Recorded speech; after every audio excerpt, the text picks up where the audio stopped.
इल्म फलक में कहकशाओं में चमकता है, इल्म गरजे जो बादलों में बरसता है। इल्म कलम ही नहीं जुल्म पर तलवार भी है।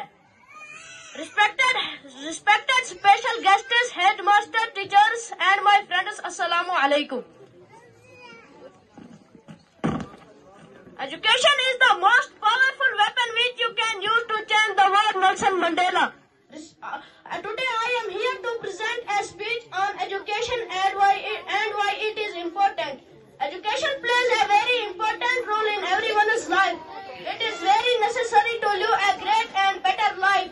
For that, it is very important to get a proper education.